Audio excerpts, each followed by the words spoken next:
ગોંડલમાંથી બકરી ચોરાય તો પણ એ જાડેજા પરિવાર ઉપર આંગળી ચીંધવામાં આવે છે. ગોંડલમાં કાંઈ પણ બને છે એનો સીધો જ તમે અર્થ જયરાજભાઈ જાડેજાના પરિવાર ઉપર દોષનો ટોપલો નાખવાની જે આ રીત છે એની સામે ગઈકાલે જે ક્ષત્રિય સમાજનું જે કંઈ સંમેલન મળ્યું હતું એમાં એક આગેવાને આવી આકરી પ્રતિક્રિયા વ્યક્ત કરી હતી. ત્યારે સવાલ એ થાય છે કે ગોંડલને મિર્ઝાપુર સાથે સરખાવવાનો આ જે પ્રયાસ છે તો શું ખરેખર ગોંડલમાં મિર્ઝાપુર જેવી સ્થિતિ છે? આવો જાણીએ આ અહેવાલમાં.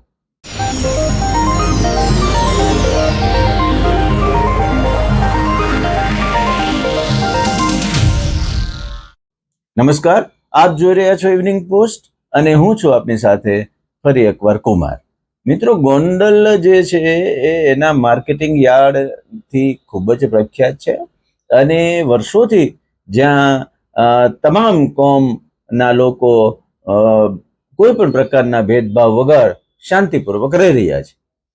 સવાલ એ ઊભો થાય છે કે ગોંડલમાં લાગ લગાટ વર્ષોથી ભારતીય જનતા પાર્ટી ચૂંટાઈ આવે છે.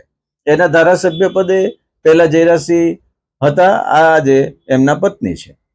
પરંતુ જે રીતે ગોંડલમાં મિર્ઝાપુર જેવી સ્થિતિ છે, ગોંડલમાં કાયદો વ્યવસ્થાની સ્થિતિ ખરાબ છે, પોલીસ નિષ્પક્ષ નથી, આવી બધી જે વાતો કરીને ગોંડલની જે પ્રકારની ઇમેજ ઊભી કરવામાં આવી રહી છે, ત્યારે શું ખરેખર ગોંડલમાં આવી સ્થિતિ છે? તો શું ગોંડલવાસીઓ આવી રીતે જીવી શકે? ના. ગોંડલની અંદર જેને કહી શકાય કે માર્કેટિંગ યાર્ડ સહિત જે ઔદ્યોગિક વિકાસ છે એનાથી તમામ લોકો સંતુષ્ટ છે. જે કઈ વાત આવે છે એનો ઇતિહાસ જે છે એ ઇતિહાસની આડમાં આવા બધા જે વાક્યો કે વાકયુદ્ધ શરૂ થાય છે. પહેલાના સમયમાં એવું બનતું હતું કે કોઈ પણ મિનિસ્ટર હોય કે મુખ્યમંત્રી હોય એ કોઈ પણ ઘટના સંદર્ભ બાબતે પોતાનું નિવેદન આપતા હતા. પરંતુ આજની તારીખે સોશિયલ મીડિયા સ્ટાર જેને કહી શકાય અથવા તો સમાજના નેતાઓના જ મોટા ભાગના નિવેદનો છે. સરકાર એટલે કે મિનિસ્ટરો કે તંત્ર સંપૂર્ણ ચૂપ છે. કોણ આ સોશિયલ મીડિયાની અંદર આવી રીતે ભડકાવે છે કે ગોંડલમાં સ્થિતિ વિસ્ફોટક છે? સોશિયલ મીડિયા ઉપર લખવામાં આવતા લખાણો અને ગોંડલની વાસ્તવિકતા જુદી બાબત છે. જયરાજસિંહભાઈ પરિવાર ઉપર જે પ્રકારે આ ગોંડલનો મુદ્દો હોટ ટોપિક રાખવામાં આવી રહ્યો છે, જુનાગઢના બનાવ પહેલાથી જે કાંઈ આખો સિનારીઓ ચાલ્યો છે એમાં છેલ્લે જાટ યુવકના મોતનો મામલો પણ સામેલ હતો. એમાં પોલીસ જે કાંઈ તપાસ કરીને તથ્યો રજૂ કર્યા છે એની સાથે ફરિયાદીએ અસંમતિ જાહેર કરી છે, પરંતુ એ તપાસનો વિષય છે. બીજી તરફ પાટીદાર યુવક ઉપર હુમલા સંદર્ભે પાટીદારના યુવક ઉપર હુમલો કરવામાં આવ્યો છે અને આમાં સમાજ સાખી નહીં લે ને આમાં જડબે સલાક પગલા ભરાવા જોઈએ. આ પેલા અમરેલીમાં પાટીદારની દીકરી હતી. શું એકમાત્ર પાટીદાર સમાજને જ આ વસ્તુ નડે છે? પાટીદાર સમાજના નામે કઈ પણ વસ્તુ બને છે તો એ મુદ્દો ક્યારે એ લોકો ઉછાળે છે કે જ્યારે અમરેલી કે જેની અંદર રાજકીય મહાનુભાવો સંકળાયેલા હતા, ગોંડલમાં જયરાજભાઈ જાડેજા પરિવાર સંકળાયેલો હોય એવા મુદ્દાને ટાર્ગેટ કરવામાં આવે છે.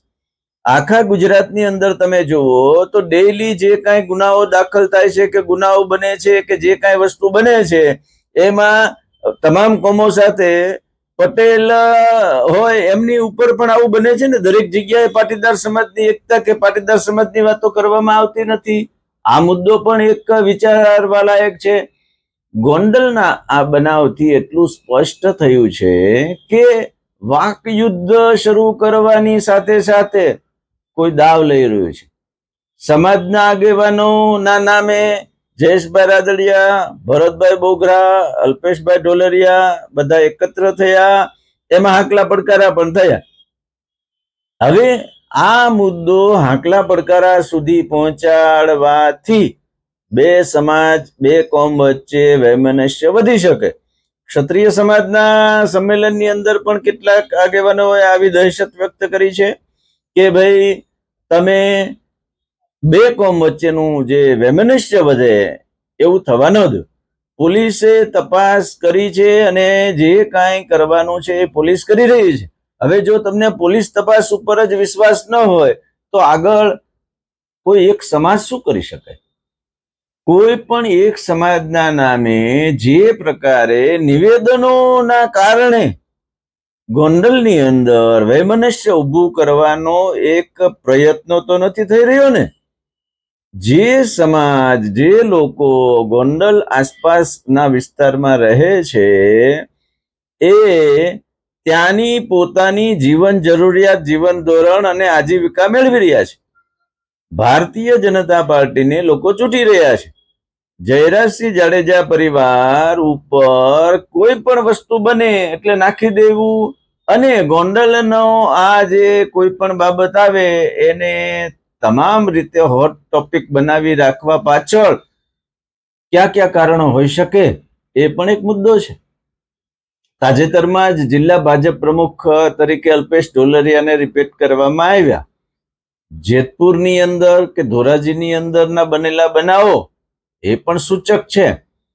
પાટીદારોની નેતાગીરી મામલે પણ અંદરખાને એક જૂથવાદ છે.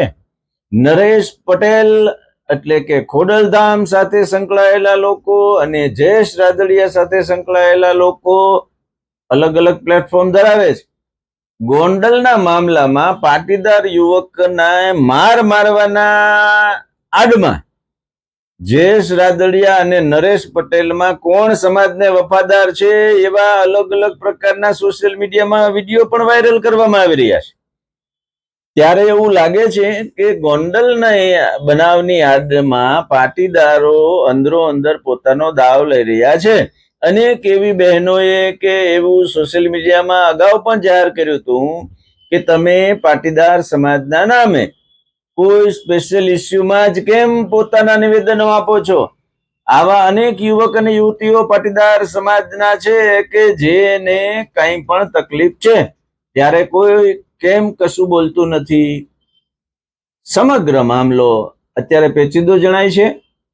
પરંતુ ક્ષત્રિય સમાજ અને પાટીદાર સમાજ વચ્ચેના જે કાંઈ મિટિંગો કરવી અને જે કાંઈ ગોંડલનું વાતાવરણ ગરમ કરવું, સોશિયલ મીડિયામાં ગોંડલને મિર્જાપુર સાથે સાંકળવું, આ બધી તથ્યહીન વાતો લાગે છે.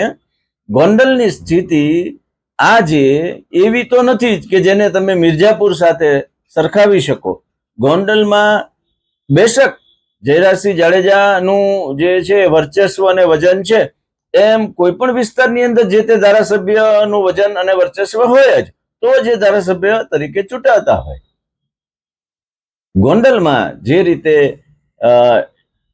અત્યારે પાટીદાર સમાજ અને ક્ષત્રિય સમાજ વચ્ચેનું જે કાંઈ વાકયુદ્ધ છે, સોશિયલ મીડિયામાં પોતાના વિડીયોઝ બનાવીને મૂકી રહ્યા છે, એ ખરેખર મિર્જાપુર નથી પણ મિર્જાપુર બનાવવા તરફ આખી વાત જાય એવું પણ બની શકે.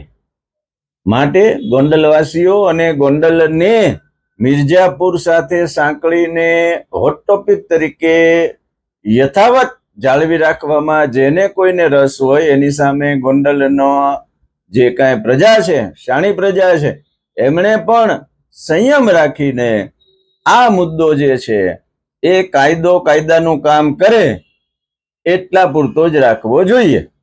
બાકી ગોંડલને હોટ ટોપિક બનાવી રાખવાની આડમાં પોતાની રાજકીય લડાઈ કે પોતાનું વ્યક્તિગત દાવ લેવા માટે જે કોઈએ પાસા ગોઠવાય તો એની નુકસાની ગોંડલની પ્રજાને થશે. ઇવનિંગ પોસ્ટ ચેનલને આજે લાઈક કરો, શેર કરો, સબસ્ક્રાઇબ કરો. આભાર.